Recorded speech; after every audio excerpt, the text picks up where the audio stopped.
Patriots fans, there's a situation developing right now that not a lot of people are talking about deeply enough, but it could have a real impact on how this team approaches the upcoming season. When you take a closer look at the quarterback room, something immediately stands out, and it's honestly a little surprising considering how teams across the league usually build their rosters. At the moment, the New England Patriots are essentially operating with two clear names at the quarterback position, Drake May and Tommy DeVito. And while having two options might sound fine on the surface, the reality of the NFL is very different. This is a league where depth is everything, especially at the most important position on the field. One injury, one unexpected setback, and suddenly everything can spiral if you are not properly prepared. That is where the concern starts to grow. Because right now, beyond those two names, there is a noticeable gap. There is no solid third option waiting in the wings. No developmental arm clearly positioned to step in if things go sideways. And if you have followed the league long enough, you know that every single team makes sure to carry at least 3 quarterbacks in some capacity, whether that is on the active roster or through the practice squad system. The Patriots themselves have followed that exact blueprint for years. This is not something new or experimental. It has been a consistent strategy going back through different eras of the team. The idea has always been simple. Have your starter, have your backup, and then have that third quarterback developing in the background, ready to step in if needed. On game days, that third option often serves as an emergency presence, a safety net that you hope you never need but cannot afford to ignore. Last season, that role evolved in an interesting way. The team saw enough in Tommy DeVito to elevate his position within the depth chart. What started as a developmental or depth role turned into something more significant, and now he finds himself firmly in that backup conversation. That kind of progression is exactly what teams hope for when they invest in young or overlooked talent. But now, that creates a new question, and it is one that the coaching staff cannot avoid. Who becomes that third quarterback moving forward? Because the structure still needs to be completed. The system still requires that extra arm, that developmental presence who can learn, grow, and be ready if called upon. There are really two paths the team could take here, and each one says a lot about how they view the current roster. The first option would be to bring in a veteran, someone with experience who has seen different systems, handled pressure situations, and can provide leadership both on and off the field. Around the league, we have seen plenty of teams go in that direction, adding seasoned quarterbacks to stabilize their depth chart. But when you listen closely to what is being said internally, it feels like the Patriots are leaning in a different direction. There is a growing sense of confidence in Drake May, not just as a talented player, but as a leader who is beginning to take full control of the offense. And that changes everything. Because once your young quarterback starts to command the huddle, once he becomes the voice that teammates respond to, the need for a veteran presence behind him starts to fade. It is no longer about bringing in someone to guide him. It becomes about building around him and finding players who can develop within that system. That confidence has not come out of nowhere. It is being built through actions, through the way May has approached the offseason, through the effort he has made to connect with teammates and establish chemistry outside of the traditional team environment. Those details matter more than people realize. They show growth, maturity, and a willingness to take ownership of the team.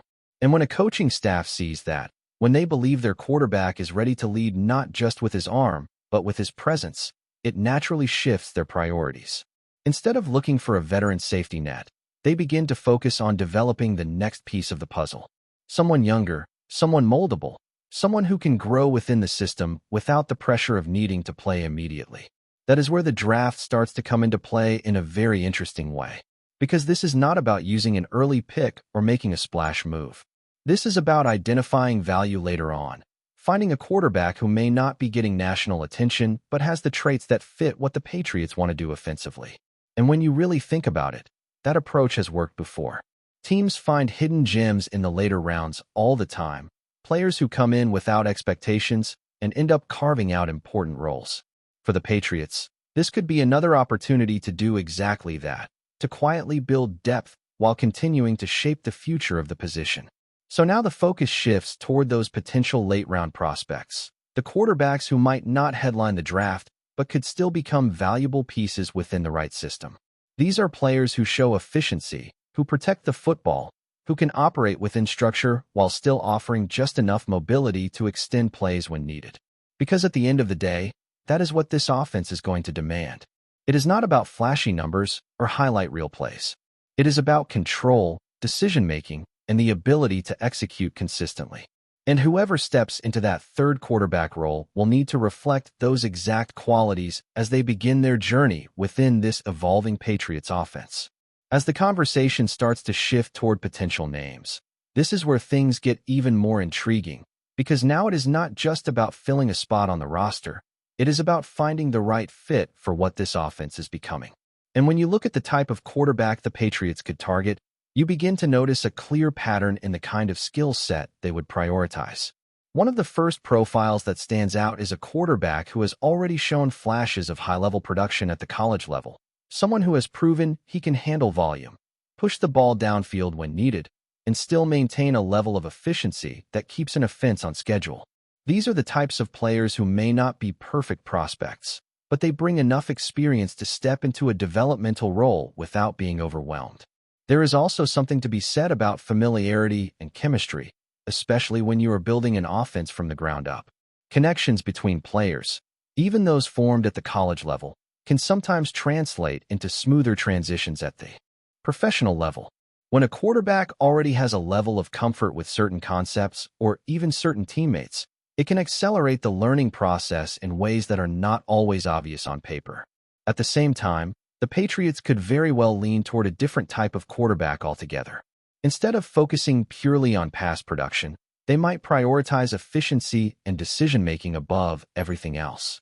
That means looking at players who protect the football, who rarely put their team in bad situations, and who understand how to operate within the rhythm of an offense without forcing unnecessary risks.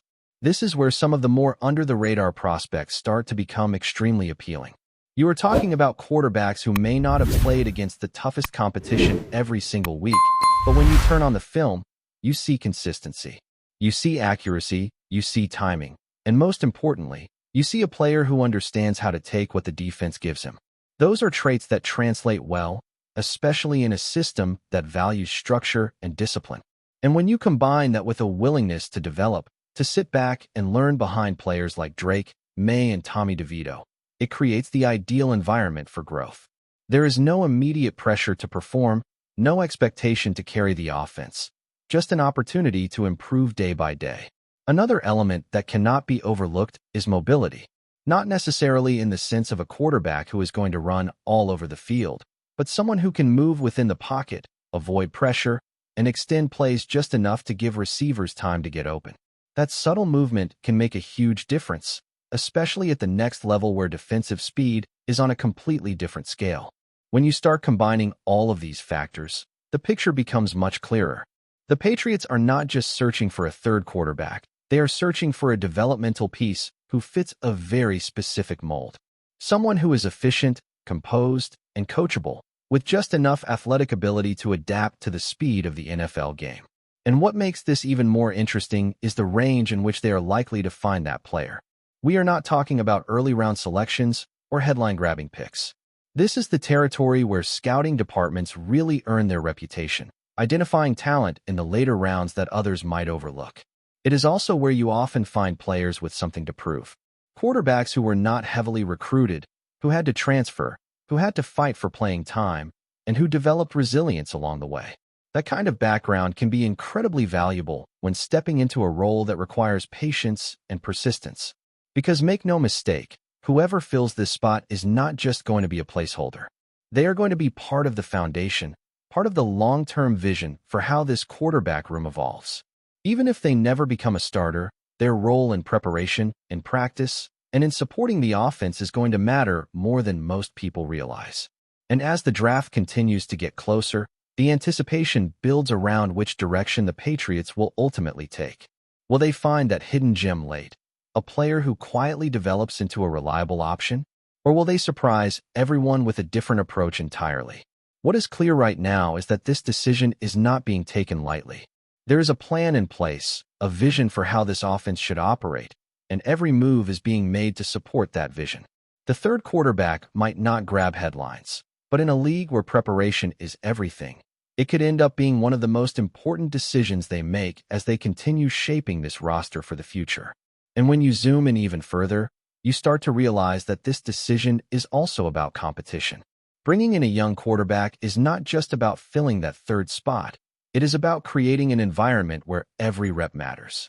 Training camp becomes more intense, preseason snaps become more valuable, and suddenly you have multiple players pushing each other to improve every single day.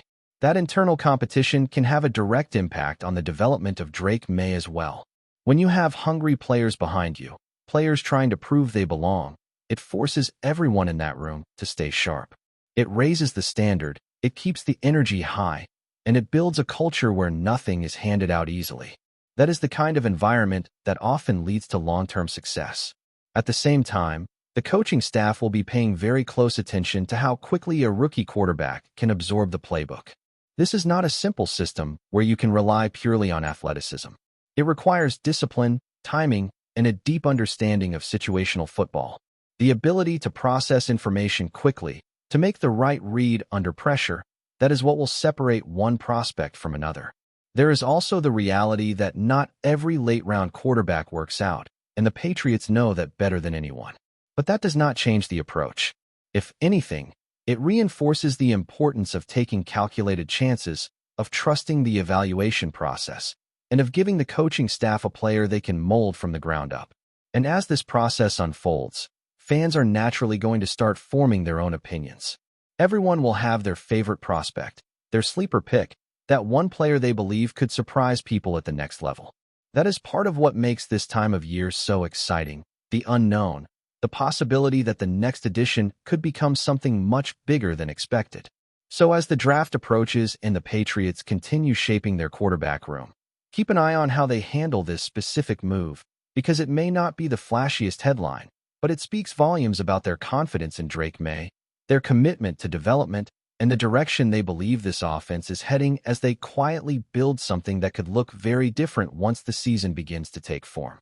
Before we continue, don't forget to subscribe to Patriots Hub and give this video a like. Your support helps us keep delivering the latest updates on our New England Patriots. And don't be shy, share your thoughts on the news in the comments below. The noise began as a whisper behind studio doors, but it didn't stay contained for long. During an intense on-air moment, Stephen A. Smith erupted with a statement that has since ignited speculation across the football world. Mike Vrabel, now leading the Patriots, might be the greatest defensive monster in history.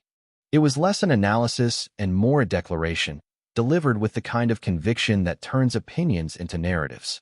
Around the league, insiders are starting to connect dots that may or may not exist. There's growing chatter that Vrabel's presence is already reshaping the Patriots' defensive identity in ways that go beyond schemes and playbooks.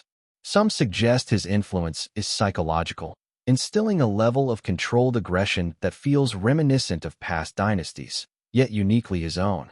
Others quietly wonder if this reputation is being amplified deliberately, a strategic aura meant to intimidate opponents before they even step onto the field. Players, speaking off the record, hint at a culture shift. Practices are described as relentless, detail-oriented, and at times unforgiving. The word monster has surfaced more than once, not as criticism, but as a badge of honor. There's a sense that Vrabel is building something that feeds on discipline and thrives on disruption. Still, skeptics remain. Some analysts argue that such praise is premature, perhaps even exaggerated for headlines. After all, greatness on defense is measured over time, through consistency and results that withstand pressure. Yet the rumor persists, fueled by moments, reactions, and the unmistakable intensity Vrabel brings to every sideline appearance. Whether Stephen A. Smith's outburst was insight or impulse, it has undeniably shifted the conversation. In a league driven by perception as much as performance, the idea of Vrabel as a historic defensive force is now alive and growing. That's it for this update. If you enjoyed the video and want to stay updated with exclusive news about our New England Patriots, be sure to subscribe to Patriots Hub and hit that like button. We can't wait to hear your thoughts in the comments. See you in the next video.